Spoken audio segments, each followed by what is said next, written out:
Hello guys, my name is Lars Stender. I'm a writer from Denmark who specializes in fantasy and science fiction books. Tonight I'm here to read from my fantasy book Mandigo and the Hellhounds. And if you want to know more about my books and my doings as a writer, you are welcome to check out the link at the bottom of my Twitch.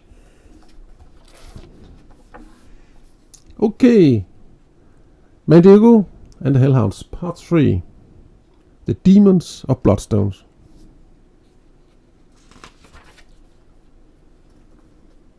Mandigo and Montero stood together in front of a tapestry that hung above the fireplace in the library. As you probably already guessed, that's me on the tapestry, Montero said. The man next to me is my brother, Astero Nordarin, your father. Mandigo stared thoroughly at the man in the red doublet and knew instinctively that what Montero had told him was true. He now understood why he had had a feeling that he had met the man before. Where is he now? Mandigo asked, even though he feared that he already knew the answer. I'm sorry, Mandigo, but he is dead. He died before your first birthday. Mandigo lowered his head for a brief moment. Even though the answer came as no surprise to him, the pain of having to hear it still struck deep. How? Montero made a deep sigh. I'm afraid that he was betrayed. You see, at the time when you were born, there was a lot of unrest in this area. Some of the other barons around here were jealous of your father's success and wealth, and they wanted to get hold of his land. Your father attempted to spoil their plans by entering a pact with the Duke of Argent. But what your father didn't know was that it was the Duke himself who had planned to bring him down. On the day in which an agreement between your father and the Duke had been reached and was to be signed, the Duke lured him into an ambush and killed him. After that, the Duke and his allies attacked your father's castle and took it over. Before your father left, he had appointed me as your guardian. When your father's enemies moved forward to make their attack, I grabbed you and rode away with you in order to hide you in a safe place. You see, your father's enemies knew that as long as you lived, their conquest would never be certain. So that's why you hid me at the millers and had me believe that they were my family, Mandigo concluded. Exactly. It was the only way I could protect you. However, I told the miller that I would come back once you turned 12. I knew you had the gift, and when you turned 12 you would be ready to begin your training and perhaps prepare to take revenge on your father's enemies. What about my mother? Mandigo wanted to know. Montero sighed heavily again. Unfortunately, she died during the attack on your father's fortress. Her name was Sylvan, and she was very beautiful. I'm sorry, Mandigo, but you are an orphan, and I'm the only family you have. Mandigo registered a strange underlying tone in Montero's voice that made him doubt the story. He glanced at the woman in his tapestry. Who is she? Is she my mother? No, answered Montero in a strange, flat tone. She is someone whom both your father and I cared deeply for, but she is no longer with us. But I think we've talked enough about all these sad stories. The firm grip on Mandigo's shoulder, Montero led him back to the writing table. The future is what's important. We must make plans for your studies. Mandigo stopped so abruptly that it made Montero give him a concerned look.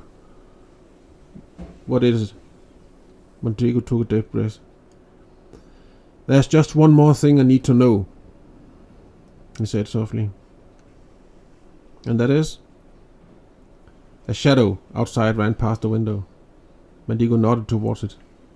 Your Shrulloks attacked Greater one day. Why? Montero gave him a dark gaze for were very few long seconds. Then he sighed with resignation and looked down at the floor. Well, I can see that I can't hide anything from you. It was all a regrettable mistake. At that point, I still didn't have complete control over them. One day they disappeared from the valley and flew towards the west so to go hunting for wild animals, I think. Unfortunately, they made their way to your village and Greta and made an attack before I was able to gain control over them. And again, they can be very unruly, but once you have complete control of them, they are the best spies and guards you can find. Where do they come from? From a wealthy country in the east, Mateo said. I have to use them, because I can't trust any of the other noblemen or wizards in the area. They still think that I managed to steal some of your father's estate before they took it over, and they want it back. I practically lived like an outlaw for all these years, Mandigo. Only here at Bloodstone have I managed to find the peace I needed to concentrate on my studies. Only here I have had the tranquility to plan our revenge, so that we can reclaim your father's lands. As he spoke, Mateo lifted his hand in a clenched fist, as though to give his words extra emphasis. Then he turned on his heel and slunk back to his writing table. Mandigo glanced back at the tapestry above the fireplace. Once again it seemed as though the figures of his father and the woman were staring directly at him. He felt a shiver run down his spine beneath his frock. There was something completely wrong with the whole thing. He just couldn't figure out what it was. End of chapter 18. So here we go with the new chapter. Yep. And now my concern goes in other ways. Because is that man on the picture really his dad? First of all, because that seems like a good story. But is it true? We don't know yet. We're probably gonna get an answer later. So he says that they get out of control. I don't believe that a second. Most because... Well, why don't you? I mean, it's perfectly clear and for some reason. Come on. Bob. Have a little faith, man. Like he should have control over them a second later when they got blown away. Yeah, right. Well, it's only just about 1,000 miles between us. What's the problem? And He's a wizard. And it takes days to get there. And it's perfect spies. Ha! And he used them before. Ha! I definitely believe that. Come on, man. I know you write this, but that is crazy bad.